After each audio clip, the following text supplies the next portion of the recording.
Thank you guys so much for having me. So, my name is Tanya Hallett and I'm from Trauma Informed Practice Training, and today I'm going to be talking about trauma informed practice actually in practice.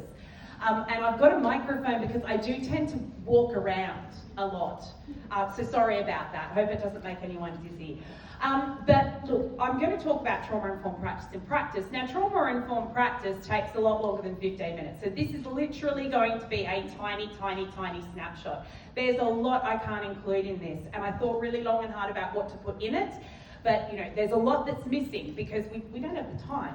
But before I get started, a little bit about me, I just want to acknowledge all the, and pay my respects to the traditional landowners and all our elders, past, present, the future leaders that are among us. I've had the privilege of working a lot with Aboriginal communities over the last decade, and you know, they were teaching and educating children long before I was, and with the work that I'm doing, which is all around trauma, I hope that I can make some difference in the intergenerational trauma that's been experienced with our First Nations communities. I really want to make a difference there. So to me, this is a great privilege to be able to speak here today. All right, so first of all, a little bit about me. Before I get there, look, I am going to talk about a couple of things today which may raise concerns. If these do raise concerns or issues for you, I've just put a snapshot of some lines up here that you can call if any of this does actually upset any of you. I won't go into much detail, but I do have to mention things that are uncomfortable because that's the very nature of what we're doing. Please feel free to reach out to any of those numbers if you need to. Come and talk to me at the end if you feel that you need to as well. I'm always here to listen. But I do want to make sure that that's up there because there are a couple of sensitive topics that I will be touching on. I won't go into much detail, but I will be touching on a few. This is just very quickly about me. So my background's in education, actually, and I've spent 20 plus years teaching and training all over the world, and I've taught in some of WA's hardest to staff schools, where most of the children, the adolescents and the adults have been heavily trauma affected. And this is one of the places where I grew my passion for wanting to teach other organisations about trauma and why I feel it is incredibly important. I feel that with the next generation coming through and the amount of problems that are existing in the world, that really the future needs to be trauma informed. This is literally the future, and this is how we need to be doing things. So trauma, what is trauma and why should we care? So firstly, trauma is actually defined as any incident that was out of the ordinary, any incident that someone has found distressing where potentially their life, the life of someone they loved was threatened, or it was threatened or they could have encountered serious injury. Usually it's something that's out of the blue that was not seen, and one of the biggest parts with trauma is it comes and control goes. The choice and control people have in a traumatic situation leaves them, and that's why it's incredibly important that we give it back to people if we want to empower them in the future. Now, 75% of all Australian adults, this is of the general population, will be exposed to a traumatic event at least once in their lifetime, right? At least once. That's 75%. 30% of our youth are coming through with complex trauma due to adverse childhood experiences. Okay, so people who know anything about ACEs will know how all that works as well. So it matters because the stats are high, but if we actually look at what that means when we compare it to general population and Indigenous communities, we can see that it's 3 to 5 times higher for our Aboriginal communities. So there's lots of different types of trauma that are listed up there. We've got sexual violence, physical violence, non-interpersonal, unexpected death of a loved one. All of those statistics are incredibly high. They're 3 to 5 times higher, which means that our Indigenous population and our First Nations people are experiencing trauma at a much higher rate. And that causes great concern, right?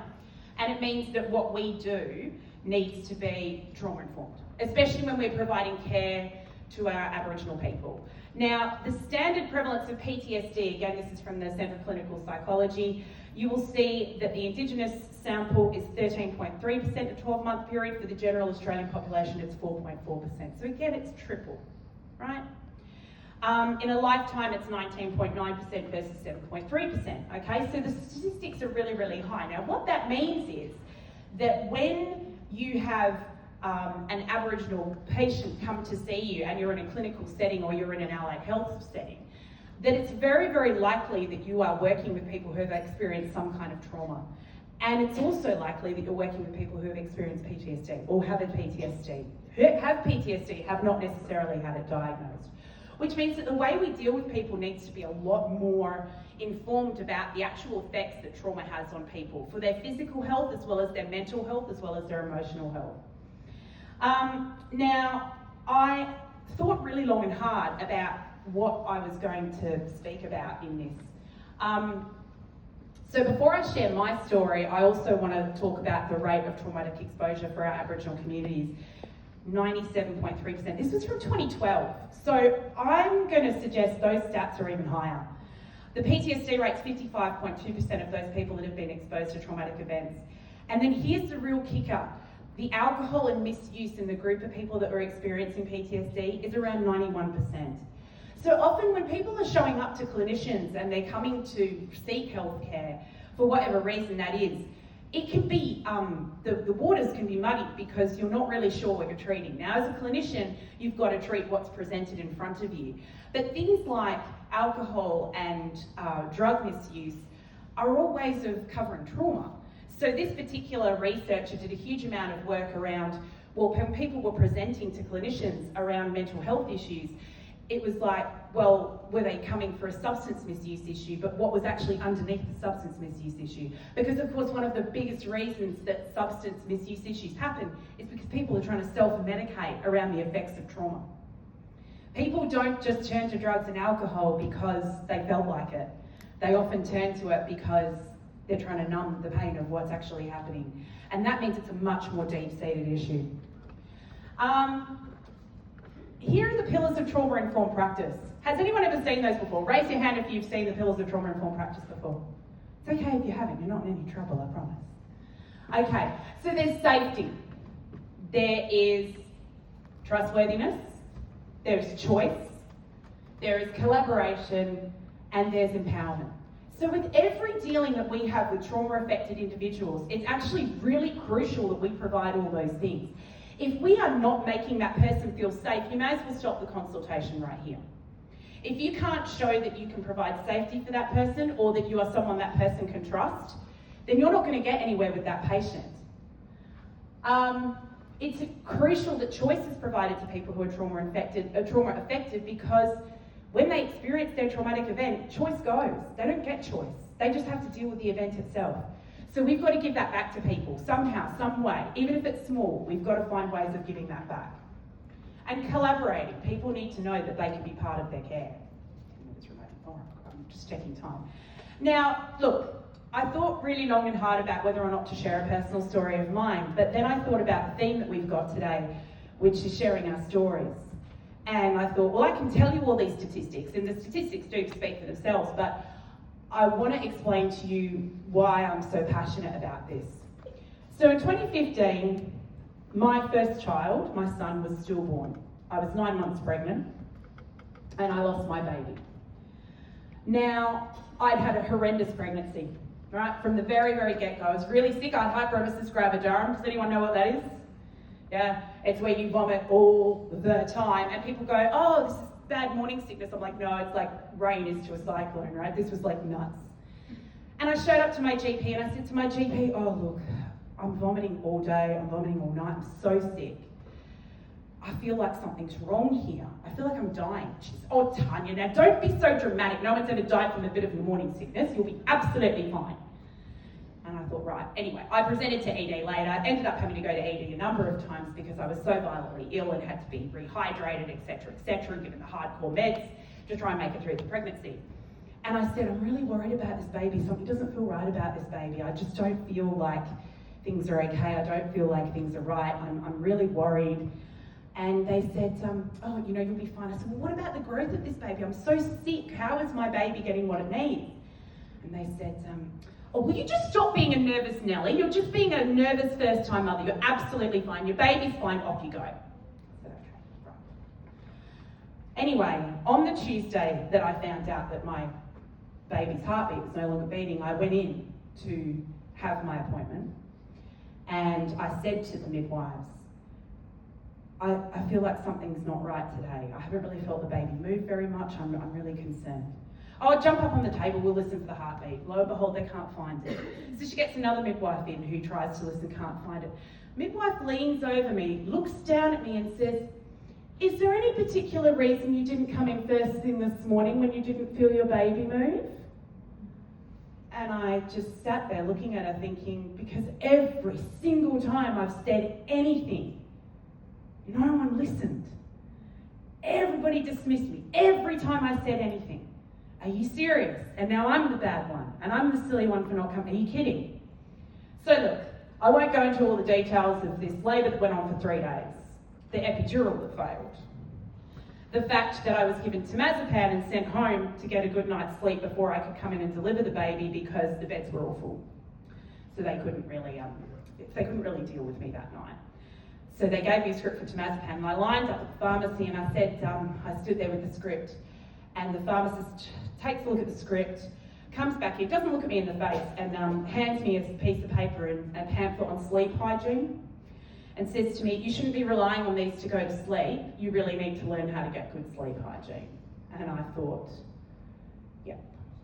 I'm not even going to explain to you why I'm in this line. If she'd looked at me for a minute, she would have seen that I had felt like I'd been hit by a bus. But she didn't even look. She didn't even look. So I was so lucky though, because during all of this, I had some care from some incredible midwives. I had the wonderful midwife who leant over me when she delivered my son and said, "Thank you for giving me the privilege of letting me deliver your beautiful baby boy." And I had the midwives who worked extra shifts so that they could see me through. I had the midwives who went off to get my husband and I coffee and sandwiches because they don't give you food on the labour ward. They went down to the cafe downstairs and sorted it out themselves. I had the tea lady who walked in with her tea and her sandwiches and said to me, and my husband looked at us in the eye and said, "I'm really sorry for your loss." That made such a difference. So the reason I'm so passionate about this and the reason I choose to share this story about my son is because the stuff people say to you when you are in a clinical healthcare setting means so much. You forget the people who made you feel like rubbish, and you remember the people who made you feel like you were a person. You remember those people who looked at you, who tried to connect with you. Oh, is the time up already? I don't even want to do that. I'm so sorry. I'm so sorry. I'm just being really quick here.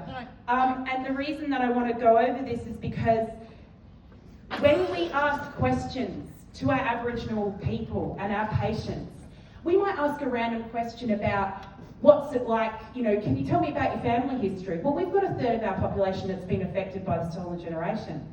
We've got people that have had stories of neglect, or maybe they're estranged from their families, and then you're asking a question like that without considering how potentially triggering that might actually be.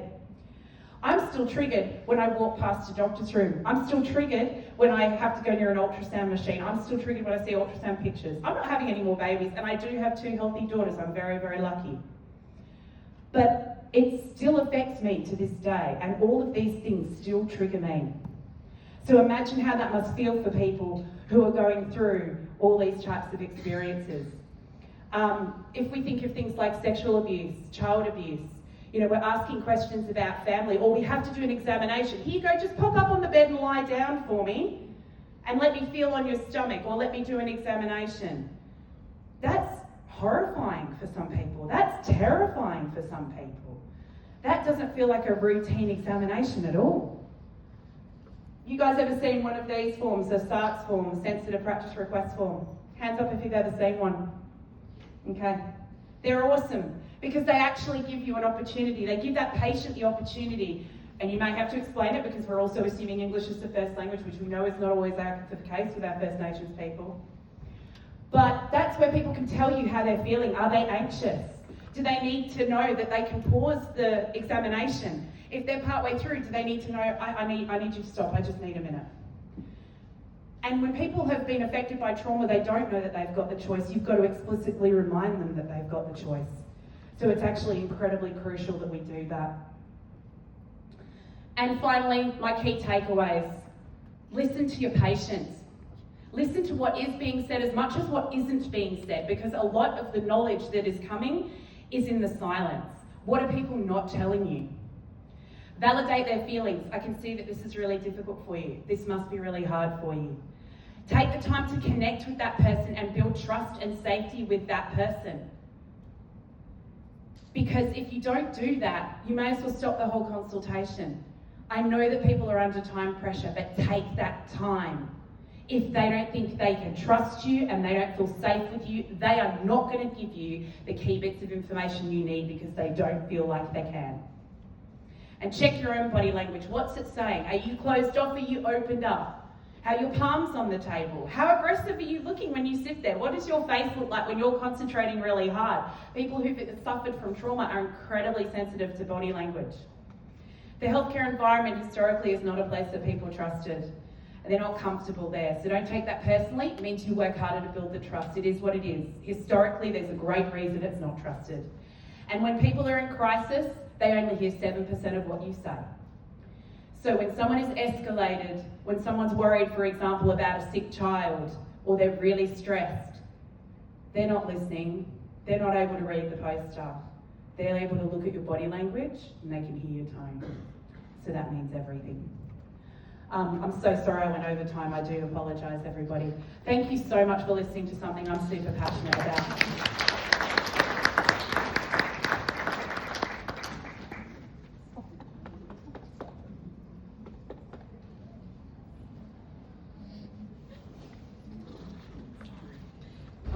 It's supposed to be funny. Sorry, darling. No, not at all. And this is what you're talking about. You know, it's trauma's shit. Trauma's shit. It's not fair. It isn't fair. It's not. You don't know when it's coming, when it's going. To be honest, it just happens. But you literally just talked about my entire childhood up there, and I'm not the only one. That's the thing. And what you do is incredibly powerful work. Can we give another round of applause? I'm sorry if that was sensitive, guys, but the only way we can do better with this is if we start talking about it. So I apologise if that did upset any of you, but you know, we need to start talking about this stuff if we're going to make a difference. But sis, this is what you're talking about. I am not afraid to get up on this stage and cry in front of all these people because, man, I've had CPTSD since I was a kid. Just come out of a violent relationship and in a marriage. So it happens. Like, we're always dealing with this trauma and it's just hard. And this is authentic. This is real. This is not unprofessional. This is what we don't allow the space. This is what Sun talked about this morning. Like, lean in. Not one person in this room I know is judging me. If you are, then piss off. I don't care. But I mean, you're great. No, you've got Q&A. I've got Q&A, but I've taken all the time. I'm sorry, guys. Mate, I've talked to this bloke. He's fine. This mob, we all I'm cool? sorry. Are you guys okay? I'm sorry. Nah. I do apologise. Sorry, you have a question. Apologise for nothing. We have a wonderful woman. Do you need a... We need a microphone. For your thoughtful and emotional presentation. Thank you. Bring me to tears. I was going to ask you, I'm a nurse, and I want to know what is it that I can do? Because I don't know what that person is going through. What is it that I can do without awareness of what's happening in their head? What is it I should be aware of? How should I? I love that question. It's a really practical and a very smart question, right? Look at the best bit of advice I've got is look at people's body language first. Look at what their hands are doing. Look at what their eyes are doing. You know, in the presentation before, we talked about like the mother that might be like busy on her phone when her child's sick. That could very well just be avoidance. It's knowing what these things look like. Aggression is fear. Like when we see people who are aggressive and escalated, they're scared. They're usually really frightened, and that's why they're behaving that way. So it's looking at the body language of the people and just taking that moment to connect with them and sort of saying, you know, are you all right? Is there anything you want to talk about? Do you, you know, are you, you know, can I get you something? Even, you know what people forget? A caring gesture. Can I get you a glass of water? Can I get you a more comfortable chair to sit on? can I get you a pillow? Like, is there anything that I can do to make, I can see that this is upsetting for you. What can I do for you that will make you feel better? You don't have to have the therapy session with them, and I love that question, but you know what? Showing that tiny little gesture to someone, I can't tell you how much it means when someone's in crisis and they're so upset, and the one person that takes a moment to look at them and try to give them something, it's huge. It makes such an impact. But that's a great question, and that's my best answer for it. For anyone who's worked with mob, absolutely. Yeah, she's right. Absolutely right. Anyone that's worked with mob, can I get you a cup of tea? Cup of tea. Usually that's the... Sorry. Yeah. Do you want a microphone? I'll run over if you like. Oh yeah, there she goes.